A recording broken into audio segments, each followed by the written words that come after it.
What I want to do this evening is to introduce you a little bit to some of the weird things that I and my team of researchers get up to. And I hope that by the end of the next 45 to 50 minutes, I've rather convinced you that heritage conservation is a subject that's truly geographical and something that geographers in general can really contribute to.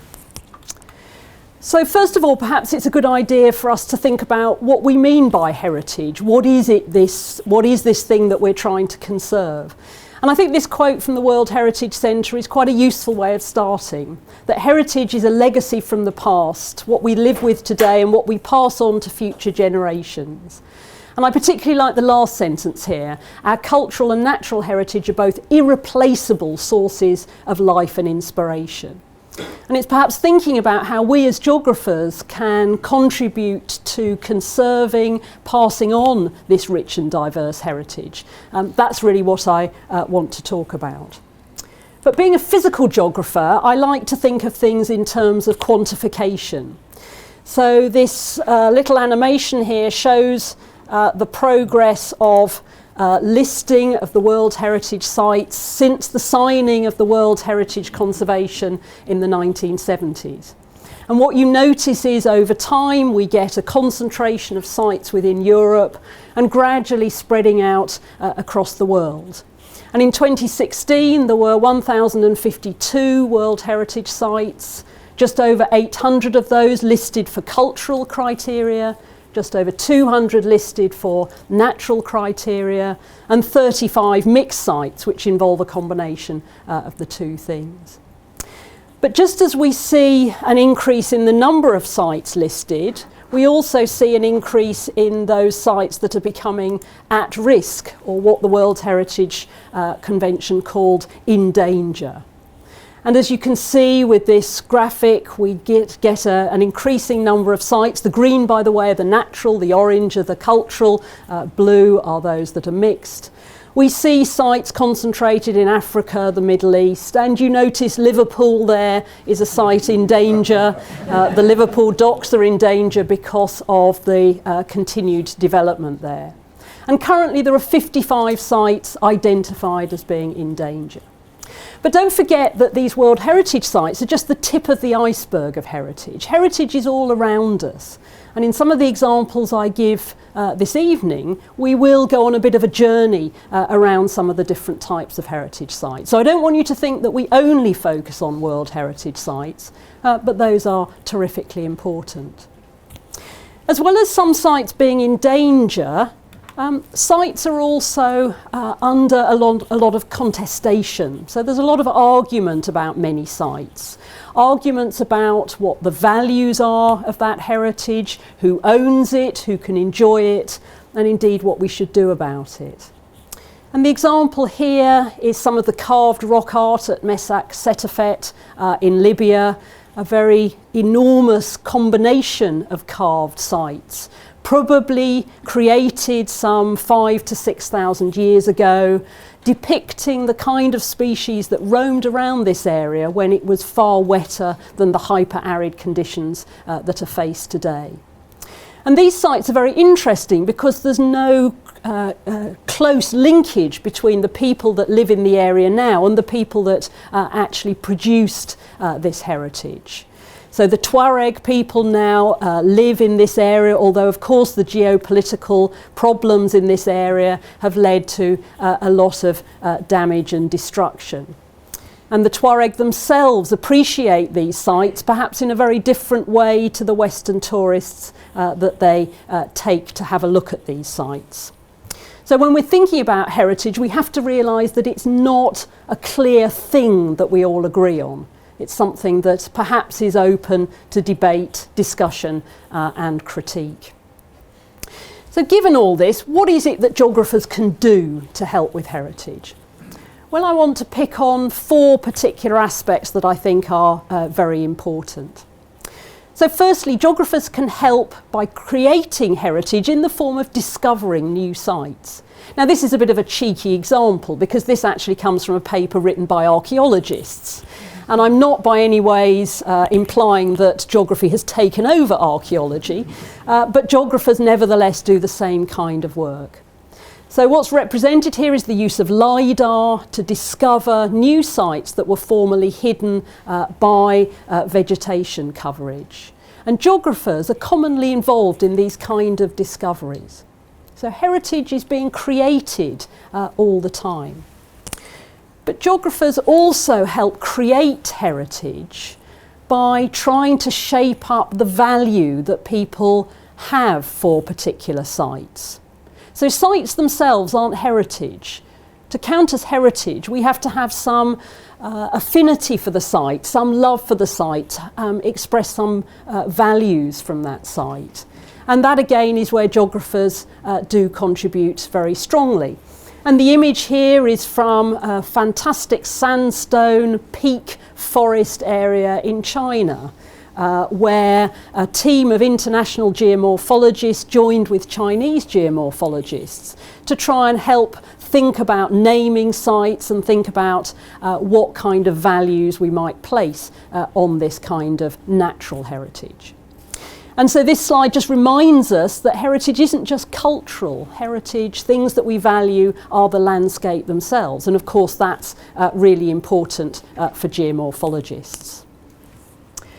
But geographers are also very important in terms of conserving heritage through both evaluating threats and devising solutions. And that's really going to be the focus for much of the rest of the talk. But I want here to show an example that bizarrely received a lot of attention in the LA Times last week. This is work from a former student of mine, Lisa Moll, who's been working for several years on the impact that warfare has in terms of bullet holes in heritage sites, and trying to understand then how those bullet holes affect the subsequent deterioration of the materials. And clearly with Trump coming into power in LA, they're starting to think more about conflict and perhaps the importance of conflict to heritage. But I think geographers are also very important for conserving heritage in another very strong area, and this is an area that I think is growing very rapidly, and I think something that human geographers can really contribute to. That is the whole notion of being critical of heritage, not accepting things necessarily at face value, but thinking very carefully about what heritage means, what it means to different people, whether it's a good thing to identify things such as heritage, whether it causes more problems. So for example, the whole aspect of the World Heritage List, these 1,052 sites, is open to criticism. Is that a good way of valuing heritage? Or is that perhaps something that really belongs back in the 1970s, when we treated things in a very global, modernist kind of way? And I think there's an awful lot that we can do to develop this critical approach to heritage. And it's something that when we teach students about this in our Heritage Science and Conservation undergraduate option, we really try to wrestle with a lot, not only the science behind the geography applied to heritage, but the real social science dimensions as well. But what I want to go on and do for the rest of the talk is really unpack a little bit of what we do in Oxrubble. So when I developed the acronym Oxrubble, I thought it was really clever. As I've now got a bit cynical being head of department, I've now decided to reuse the acronym, and we're now Oxrebel. All right, we're rebels with a cause, and our cause really is to apply the very best of science to trying to evaluate the problems surrounding heritage and also improve the conservation solutions. And we're a small but very interdisciplinary team, and also a very international team as well. And when I say we, I'm the person that has some of the good ideas, and the people pictured in these slides are the people who actually really do the work. We have, as well as working on sites around the world, we also have a test site out at Wytham Woods. If you ever wander through Wytham Woods and come across what appears to be a set of ruins, they are actually things that have been constructed for us as test walls. But as well as ox rubble, we've now been enforced in the department by our participation in the rather inelegantly named SEHAR, Science and Engineering for Arts, Heritage and Archaeology. This is a centre for doctoral training that is focused on Oxford, UCL and the University of Brighton, with the brave aim to train 60 doctoral students in heritage science over an 8-year period. And 12 of those students will be trained at Oxford. We've got 6 in the pipeline so far, and we're going to get the other 6 later on. And the point of this Centre for Doctoral Training is to really push forward what we can do in terms of heritage science. And we have this beautiful mobile lab that my husband rather rudely calls the white van, but actually enables us to take our science out to sites and really do more research than we could possibly do either in the lab or on the test walls.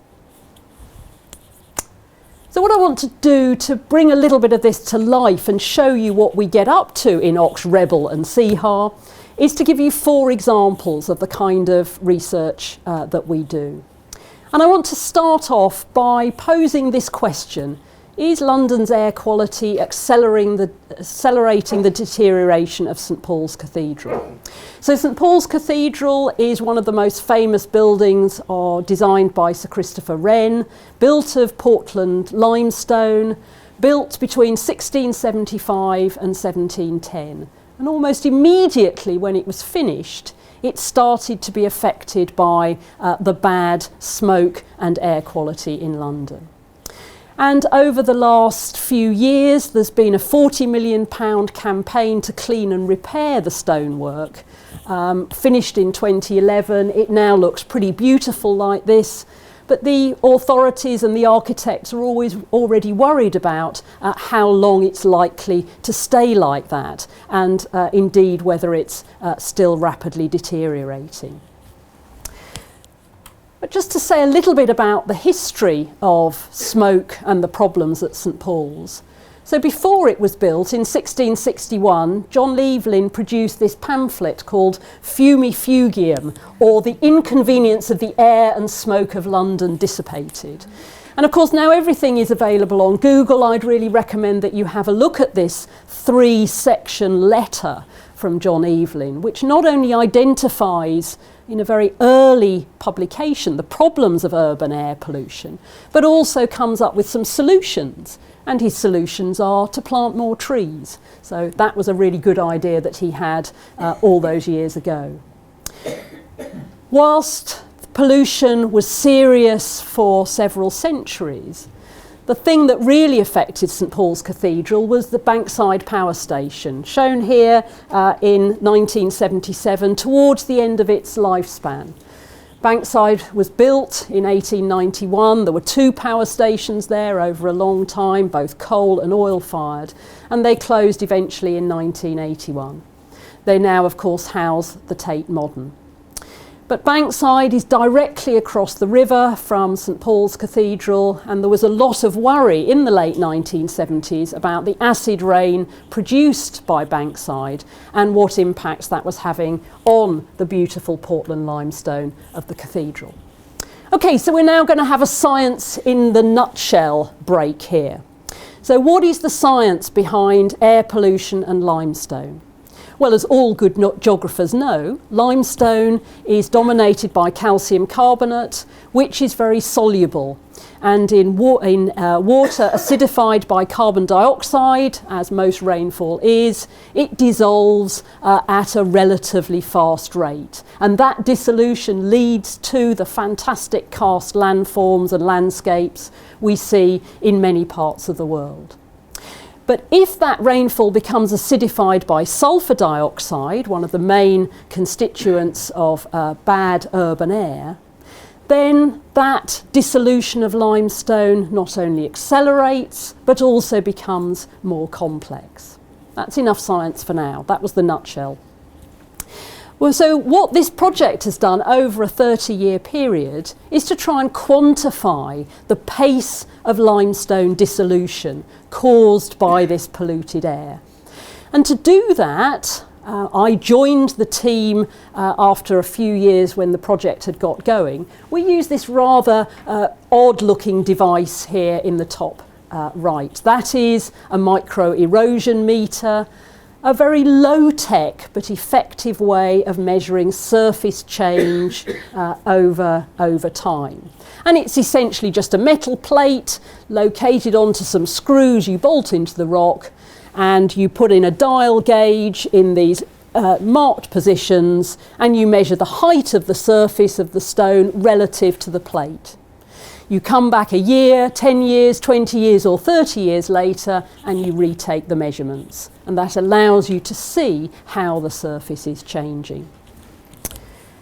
And we did this on the balustrade wall at the top of the cathedral, which was put in after Sir Christopher Wren's death and against his wishes in 1718, but provides a very nice dated surface on which we can look at change over time. And so what have we found? This project is ongoing. Our last measurement period was in 2010. If we're still active, we're training up a younger generation now, we'll go back in 2020. So what are we finding? We are finding that deterioration has slowed as sulfur dioxide levels have reduced. And they've reduced because coal and oil burning in London has gone into decline, as it did from the 1960s onwards. But of course what you see at the bottom is that carbon dioxide levels are going up, and also nitrous oxides are increasing, and also particulates from diesel are increasing. So whilst the levels of deterioration of the stonework have moderated and reduced over time, we can't yet confidently report to the cathedral authorities that their worries are over. In fact, I'm pretty convinced that just the nature of the deterioration will change. So watch this space. If we're still here, all of us in 2020, come back and see what we found. Being involved in these very long-term projects, though, throws out some interesting challenges. And one of those is the fact that technology changes over time. So the old micro-erosion meter is becoming almost obsolete. And in fact, we only have one, and it's a bit of a problem to keep making those measurements. And of course, technological advances are very exciting. And what we're now really interested in is these phenomenal 3D microscopes. Some images here. The top right shows you a 4 by 4 millimeter part of a limestone surface, and the trace at the bottom shows in microns the topography of that. This technology is absolutely outstanding, and it's relatively recent, and it can not only be used in the lab, but it's also portable for the field. We will be collecting on the way out. If anybody's got £60,000, then I'd be delighted to purchase one of those, and we would be the first geography department to have one. How good would that be?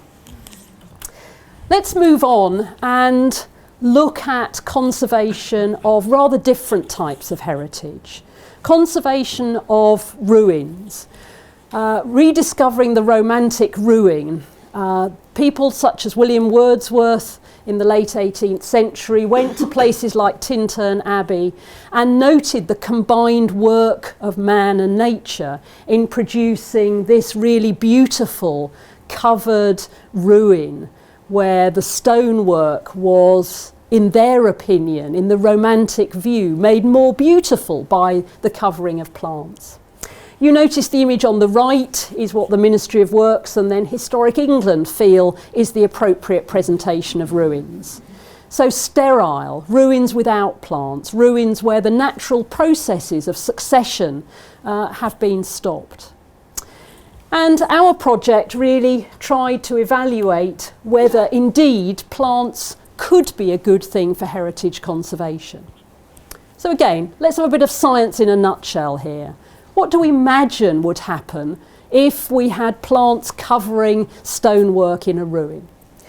They could both provide threats and opportunities. In terms of threats, they could perhaps cause deterioration because they might encourage production of acidity, the roots might force their way into the stonework, a whole range of things. On the other hand, they might be what we've coined bioprotective. They might produce a nice thermal blanket, they might absorb pollutants, they might stop rainwater contacting the stone. So scientifically we can come up with a range of hypotheses, and we need to devise some ways of testing those so we can provide a balanced assessment of whether plants are good or bad, and whether a romantic ruin therefore is desirable in terms of conservation. And the starting point for a project like this perhaps is to go to a romantic ruin. So somewhere like Wigmore Castle or Jervaux Abbey have been particularly managed to conserve the natural vegetation. Indeed, at Wigmore, they actually removed the natural vegetation, reconsolidated the stonework with mortar, and then put the vegetation back, which is quite interesting. But they didn't do any science to work out whether that was a good or a bad thing to do. So luckily, Historic England, who were then called English Heritage, called in ox rubble to join with them to really produce a good scientific study to see whether plants were good. And a particular type of plants are these soft capping. That's lower plants, soil, turf, growing on the tops of these ruined wall heads. And I said here that English Heritage commissioned a 15-year project. Sadly, they didn't. The project has lasted 15 years, but they commissioned it in very short bursts. But we have now, I think, been working with English Heritage for a long period, trying to make some scientific evaluations of the good and the bad points, the threats and the opportunities. And we've done that in a linked series of tasks in the lab, at our field test site out at Whiteham. And you see these beautiful walls in the bottom right-hand corner. They were built to medieval standards. I have a 1,000-year guarantee from the mason. They cost £25,000 and they provide an ideal test bed. 2 walls without soft capping, 2 walls with soft capping, and we can compare how they deteriorate over time. So I want to show you some results. So any good lecture from a physical geographer has to involve a gratuitous graph or two. I sneaked in a very simple one earlier on with 3 lines and 3 points on each line. I've now got a bit more complicated one. But what we're looking at here is trying to see whether there's evidence that soft capping provides a thermal blanket. So does it stop the threat of freezing and thawing of wall heads? And the lines show some data that we collected at Byland Abbey in Yorkshire, which is very prone to frost. And this data dates from November 2005. So the horizontal axis is the date, the vertical axis is the temperature. The red line is the line from the hard capped, the one without the soil and vegetation. The blue and the green lines are from those capped with vegetation. So what I hope you see straight away is that the wall heads with soft capping do not freeze. Okay? And long data sets that we've got from a range of sites show that very nicely. So soft capping acts very effectively as a thermal blanket. But once we started this work, we all got a bit suspicious and we thought, well, that's all very well, but what do they do for water flow? Well, we carried out some rather wacky experiments. And when I say we, what I mean is we had a very willing intern who came all the way from the Netherlands to work with ox rubble and then spent 2 weeks in white Wellington boots standing on the top of a test wall. Those of you who follow health and safety requirements fully would like to be reassured that he's wearing a hard hat. Luckily, that's just out of shot. But what he did was carry out a series of very simple spraying experiments, and the rather complicated guttering system there allowed us to collect water running down the face, water being shed away from the face, and we were also able to collect water that was stored in the capping. He applied a known amount of water in a known time. He reproduced experiments on hard and soft capping walls 5 times and collected a very big data set. Not surprisingly, he went back to the Netherlands to pursue a career in something completely different. But we ended up with a really good paper about this and some very convincing data. So another graph here. The blue lines show the volume of water that runs down the wall face, and if you've got water running down the wall face, that can encourage deterioration, that can attract algal growth. And the green bars show the amount of water shed away from the face. And what you notice is that the blue bars on the hard-capped walls, the walls without soil, are huge. So most of the water runs down the face, whereas on the soft-capped walls, a lot is stored in the soil to be transpired and used by the plants. And a lot of it is also shed away from the walls. And this, whilst a bit of a daft experiment, is the first time that people have actually got some numbers. So we could go then to people who are managing these sites with all this kind of data and demonstrate to them the pros and cons. We collected an awful lot of other data, which I won't bore you with. What I would say, though, is that this research project over the 15 years has had practical implications. So this site is Hales Abbey in Gloucestershire, and I really recommend, if you haven't been to it, it's a really lovely site to go to. When it was built in a very good site because there's a lot of water available, they had fish ponds, they had all sorts of things, but sadly it's in a frost hollow. So it's very, very prone to deterioration. And English Heritage and National Trust, who jointly manage the site, have spent an enormously long time trying to prevent deterioration. And I want you to notice these little green boxes at the bottom here, which are portable shelters which they put in every winter to cover up particularly valuable carvings. But much of the rest of the site is literally crumbling before their eyes. Now, as a result of the tests that we did at Hales Abbey and all the different data that we collected, they decided to go ahead and soft cap the entire monument, and that's what you see here now. This occurred in 2013, cost about £30,000, but is, we hope, a very cheap and a very sustainable way of conserving the ruin. And one of the undergraduates studying geography in 2014 carried out a really good dissertation project when she went and interviewed people visiting the site about whether they thought this was a good or a bad way to present the ruins. And dominantly people thought it was rather good. Okay? So it's one useful outcome of the kind of science that we've been doing. We're now doing a bit of work. One of my students is working at the Tower of London, and a slightly serious suggestion from one of the people at the Tower of London was maybe they should soft cap that. Okay. I think there are limits to this technology, but it's an interesting approach. I now want to take us to the Silk Road to look at some of the work that we're just starting to do in collaboration with the Dunhuang Academy and also the Getty Conservation Institute. So we've just got a 4-year joint project to really kickstart some work for trying to aid conservation of Silk Road sites. So the Silk Road, established about 4,000 years ago, saw the spread of Buddhism into the East and has left a huge heritage of the most amazing sites.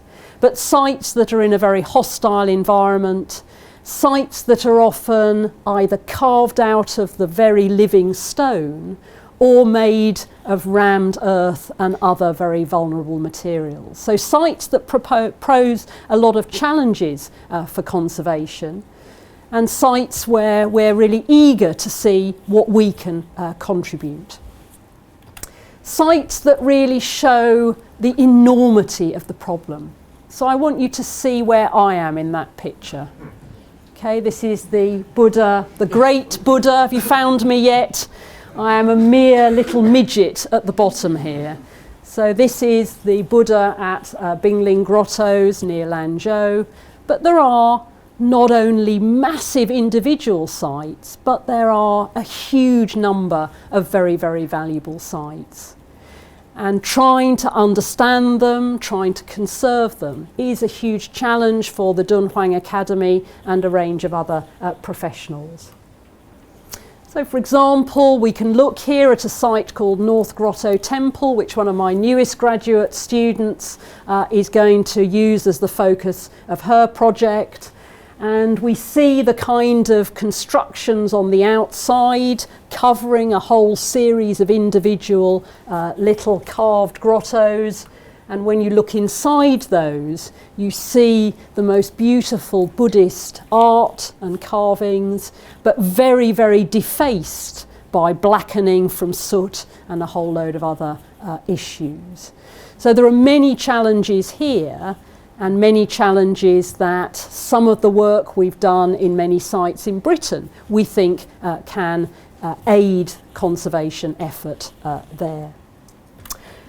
But what I want to introduce you to is actually earthen sites, and I want to take us to Suoyang here. And for the geomorphologists in the audience, this is a view from Google Earth. I want you to note the kind of landscape that we've got there. Semi-arid to arid, some beautiful alluvial fans there, a very dynamic, a pretty hostile environment, and an environment where there are a huge range of earthen sites. And the one that we're starting to work on is this site of Suoyang. This is again it viewed from Google Earth. It's about 500 by 500 metres, a series of earthen walls surrounded by patchy vegetation and highly mobile sediments. So how best to conserve this kind of site? Do you conserve individual walls? Do you try and manipulate the environment, perhaps, to provide more windbreaks? How could we really get to grips with trying to manage a site as big as this? And is it worth it? Well, of course it is worth it when you get on the ground and see the kind of architectural detail here and just the sheer amazing construction from rammed earth. So the loess soil here, the fine-grained material, this is the science in a nutshell, is taken and is rammed, put in wooden boxes, essentially rammed down in layers to produce this fairly resilient construction. Much of this site dates from the Tang dynasty, about 2,000 years ago, and is now subject to very high rates of deterioration because this is a dry, windy and hostile environment. It suffers from freeze-thaw conditions in winter, very high wind speeds, a lot of sand blowing around. And the question that the Dunhuang Academy posed to us is, what can we do about this? Could we soft cap it? So we thought, well, maybe what would grow here? So we're trying two types of things here. And Qingling Gu, who's been visiting from Dunhuang Academy, is coming to the end of his year stay with us, is now commissioning some test walls to be built there out of the same rammed earth, and we're going to trial some kind of capping. But what we think might be perhaps more likely to succeed at a bigger scale is environmental manipulation. And in order to investigate this, we're moving into the world of computer modelling. And we're building on some work that Richard Bailey and Jerome Mayo have done with the beautifully named VISTA model. And the VISTA model is a cellular automata model which allows you to understand wind flow and changing plant communities in semi-arid environments. And Jenny Richards, one of our new Oxrubble students, is starting to play around with this model and see how changing windbreaks could influence wind flow and potentially reduce some of the threats of deterioration at sites like Suoyang. So again, watch this space. This project has only just started. It will take a very long time for us to work out what might work. But of course, heritage conservation threats are wicked problems. By wicked problems, I mean they're expensive, they're urgent, and we will never have full information in order to tackle them. And that's one of the big challenges that we face with all this kind of research. Having taken you on a bit of a whirlwind world tour, I want to bring us right back to Oxford for the last part of the talk. And I want to focus on something a bit different really, which is a new project that we in Oxrubble are ridiculously excited about. And that's looking at the whole issue of the emperor's heads. So you probably know about the emperor's heads. Built or added around the Sheldonian Theatre in about 1697, originally 14 of them, now 13 of them. They are often known as herms or terms, and their function is quite uncertain. Are they providing some kind of guard around the university property? Are they encouraging the university to look outwards or make us look inwards? And the interesting thing about these emperor's heads is that we're now on to the third generation of them. So originally put in 1697, the first lot lasted until 1868, by which time they were hideously disfigured and deteriorated. And why? Okay, science in a nutshell, exactly the same kind of problems that were facing St Paul's Cathedral. So most of the heritage of Oxford, like St Paul's, is made out of limestone, and limestone in polluted, sulphur-rich and soot-rich environments goes black and gets very, very deteriorated. In 1868, they were replaced with a new set of heads, and we see them here in an image from the 1870s. We see the heads looking quite nice, but look at the Sheldonian. Black, blistered and horrible. Or is it? Some people value that as actually being historic. That's something we could discuss later. By the 1960s, you notice that the heads are in a very bad condition altogether. And you notice as well that the Sheldonian is getting even worse. So in the 1960s, there was a very big campaign to reface and restore important university buildings like the Sheldonian. But the heads weren't really tackled until the 1970s, when a local sculptor, Michael Black, carved a new series of heads. And you see those in 2013, looking slightly soiled, but still in rather good condition. Now, we got very interested about many aspects of these heads. What did they mean in the past? Why were they there? What do they mean to people today? What can we learn from trying to find some of the older heads in terms of predicting and understanding stone deterioration? Could we find any of the older heads? Well, yes, we could. And we've only got to go to the Provost Garden in Worcester College, for example, to find two of the first series of the heads. They are at roughly the same size, by the way. This is just my inadequacies of photography here. But you notice now they're rather beautifully soft-capped by moss and other things. Does this mean that Worcester College is looking after them well or badly? Are they under threat? What can they tell us about the first version of the heads? What might they have looked like when they were first carved? So in order to start investigating some of these questions, we're working with other CHAR students to collect good data sets about the old heads.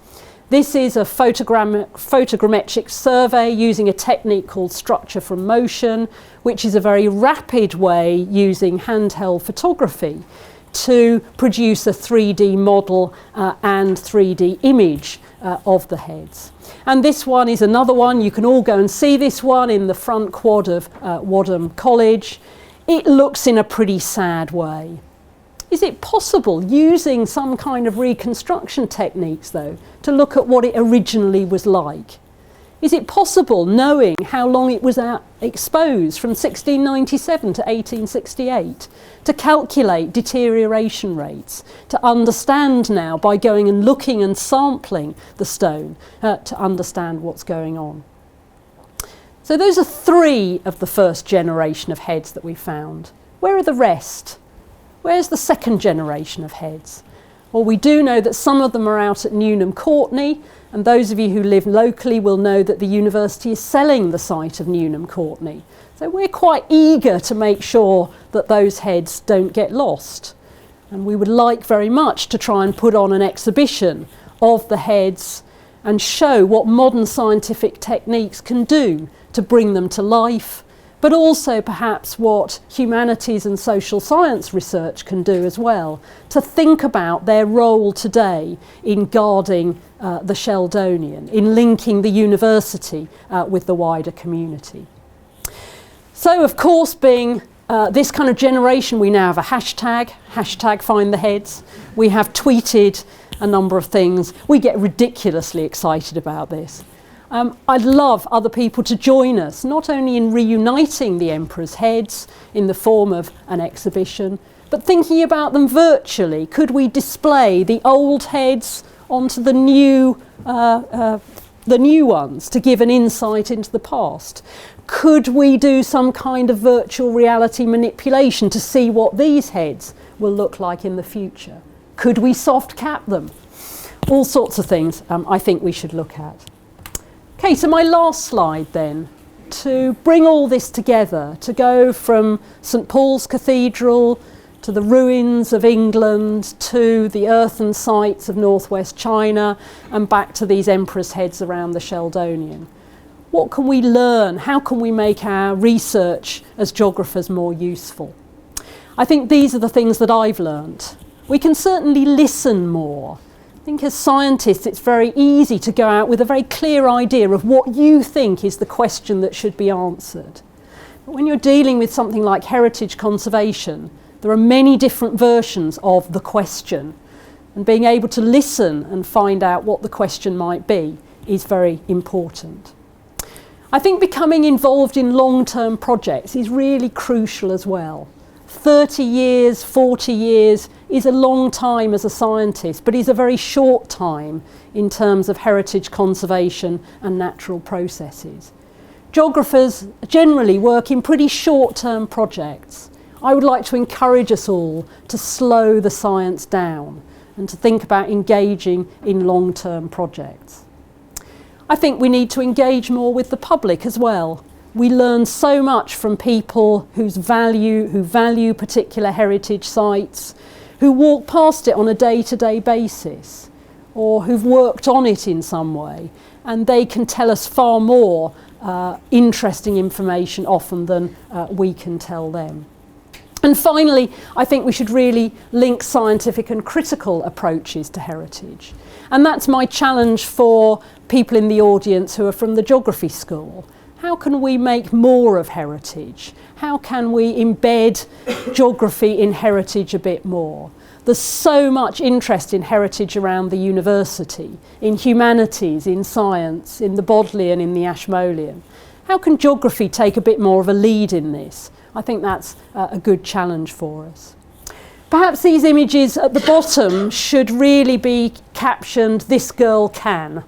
That's how I'd like to finish off here. We can show people things, and I'm very glad that there are people here from Wolvercote who helped us with setting up the new signage out at Godstow Abbey. I'm pleased here that Hong Zhang, our indefatigable research technician seen here on a camel, is here. This student from Austria who helped us with the biggest drill in the world is really good. And on the extreme right you see me as a grinning idiot, appreciating the joy of field work. Science in a nutshell, what the hell am I doing? I am literally watching water fall down a tube and penetrate into the stonework. Whilst I'm very, very committed to cutting edge technology, You can also do an awful lot of science with a 20-pound Carston tube, a bit of putty and a stopwatch. Thank you very much.